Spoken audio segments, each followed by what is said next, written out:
সংক্ষিপ্ত সময়ের মধ্যে সরকার কিন্তু বেশ কিছু জনমুখী উদ্যোগও গ্রহণ করেছে, বিশেষ করে কৃষক card, family card, health card. এই বিষয়গুলো কি আসলে পরিবর্তনের পদক্ষেপ নাকি জনমত গঠনের এক ধরনের কৌশল? জনমত গঠনের কৌশল, সস্তা জনপ্রিয়তা পাওয়ার একটি কৌশল। বিএনপি নিজেরা খুব ভালো করে জানে যে এতে এ রাষ্ট্রের 2 পয়সার উপকার হবে না। এর কারণ হলো আপনি যে কোনো অপরচুনিটিস দিয়ে মানুষকে শ্রম বিমুখ করা, এটা কোনো একটা রাষ্ট্রের জন্য ভালো ফল বয়ে নিয়ে আসে না। যখন আপনি এই 2000 টাকাই বা যেটা আপনি হেলথ কার্ডে দিচ্ছেন বা ফ্যামিলি কার্ডে দিচ্ছেন, এটাকে উৎপাদনের চাকার সঙ্গে সংযুক্ত করতে পারেন, তাহলে দেখা গেল যে এই রাষ্ট্রের 2000 টাকা এটা কখনো কখনো 2 লাখ বা 2 কোটি টাকা হয়ে ফিরে আসে। তো সেই কাজগুলো না করে রাষ্ট্রশক্তি খুব দ্রুত জনপ্রিয়তা পেতে চায় ইমিডিয়েটলি।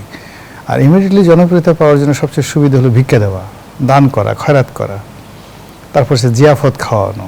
বড় একটা গরু জবাই করে দিলেন, দিয়ে সবাই বলে খাও, খেয়ে দিয়ে তারা মারামারি করলো, একে অপরকে মাংস ফিকে মারলো, তারপর তারা খুব খুশি খেয়ে আসছে। তো এগুলো আমাদের দেশের একটা রাজনীতিতে একটা ট্রেডিশন।